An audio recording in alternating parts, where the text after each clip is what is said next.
भिवानी में Haryana nursing officers association और राज्य महिला आयोग की पूर्व अध्यक्ष रेणु भाटिया के बीच विवाद थमता नजर नहीं आ रहा है।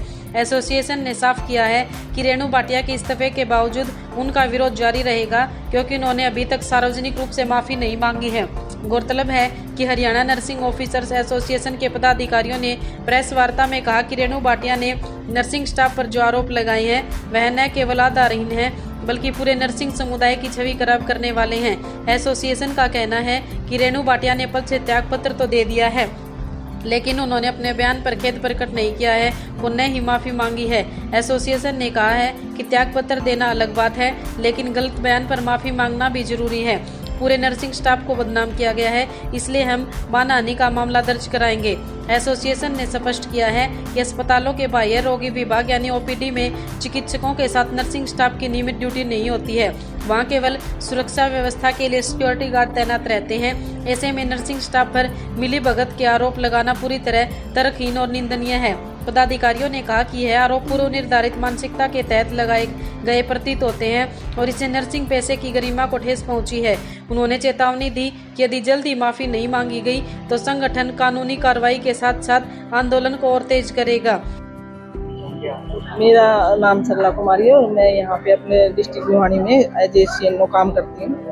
जो कल मैडम का आनंद फानन में जो इस्तीफे की बात आई है, अभी तक हमें वैसे रिटर्न में नहीं मिला है, लेकिन हमारी जो अध्यक्षा जिसकी अध्यक्षता में हम काम कर रहे हैं, हमारी जो नीता मैडम है, वो जैसे जैसे हमें आगे की रणनीति बताते हैं वैसे करते जाते हैं। ये दूसरी बात ये है, जैसे कुरुक्षेत्र में बोला गया है कि भाई FIR लॉन्च कराएंगे हम उनकी, और ये सच्चाई है, मानहानि का दावा भी करेंगे। दूसरी बात ये है कि जो भी दोषी है उसको तो सजा मिले, जो हमारी जो नर्सिंग निर्दोष हैं उनको सम्मान मिले, और हम यही चाहते हैं। यही सरकार ने बहुत अच्छा कदम उठाया और जो मीडिया के थ्रू हमारी वहाँ तक बात पहुँची, उन भाइयों का भी मैं बहुत बहुत धन्यवाद करना चाहती हूँ। और जितने भी हमारे जो भी हमारी फार्मेसी जो फार्मेसिस्ट थे ना, कल देखा था मैंने, उन्होंने भी समर्थन दिया। देखो, हम ये नहीं कह रहे, हम भी क्यों उनकी बेटियाँ, हम भी समाज में हैं, हमारी भी जो बेटियां हैं। रेणु मैडम को मैं यही पूछना चाहूँगी, क्या हम क्या हैं, फिर हमें भी बता दो। क्या हमारे तो उसका तो चलो एक बेचारी बच्ची का बहुत बुरा हुआ है, लेकिन आप तो हमारे शब्दों से ही हमें मारे डाल रहे हो हैं। वो होना तो एक बहुत की बात थी, इनके साथ भी होगा तो मैं देखूंगी। मतलब कितनी गलत बात है, एक लेडीज होने के नाते एक लेडीज के पे ये टिप्पणी दे रही है, तो वो बढ़ावा कर रही है। तो हम नहीं चाह रहे, सरकार से हमारी फिर भी अनुरोध है, माफी मांगे ना मांगे, लेकिन उसको कहीं ना कहीं जरूर अंदर से ये है कि मैंने गलत बोला। और मेरा तो ये कहना है, हम यही चाह रहे हैं अब वो दोबारा किसी डिपार्टमेंट में जाके किसी लेडीज पे इस तरह की टिप्पणी ना करें, किसी के साथ भी। तो हम सरकार का भी धन्यवाद करना चाहते हैं, हमारे साथियों का भी धन्यवाद, और पत्रकार भाइयों का तो मैं बहुत बहुत धन्यवाद करना चाहती हूँ। Thank you. राकेश कुमार, मैं नर्सिंग एसोसिएशन का प्रेसिडेंट भिवानी डिस्ट्रिक्ट से।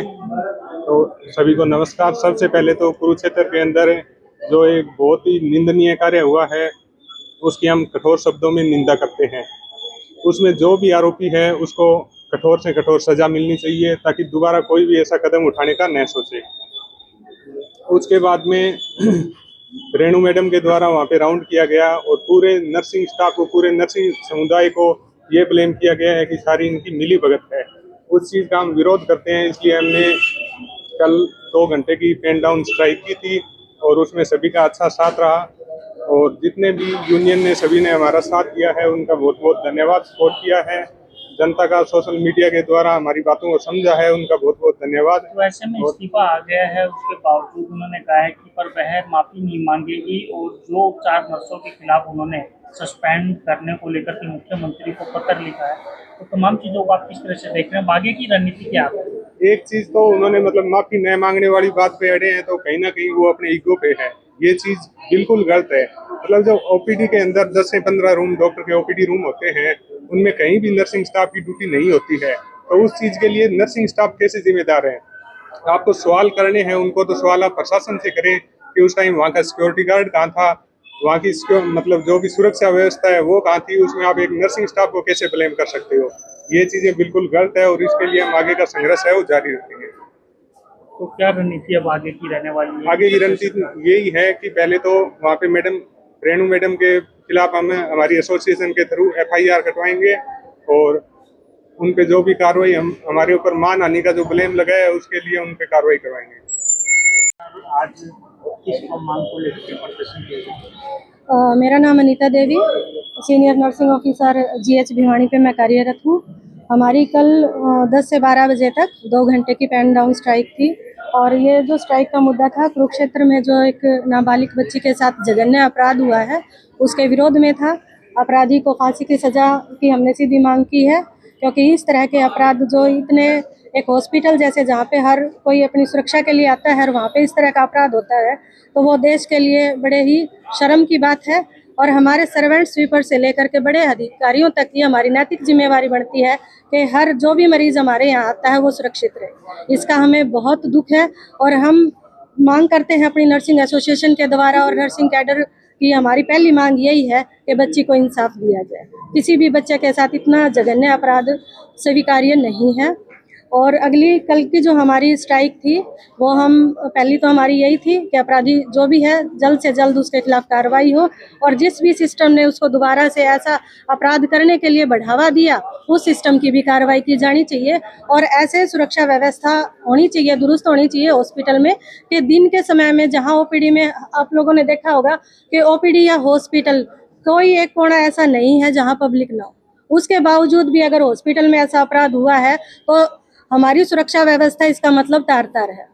अगली बात, उस जो भी अपराधी है सिर्फ अगर उसके ऊपर रेप का आरोप लगा है तो ये गलत है। अटेम्प्ट टू मर्डर उसको हम कहेंगे कि बच्ची अपनी सुरक्षा के लिए आवाज़ तक नहीं उठा सकी, इसका मतलब क्या था?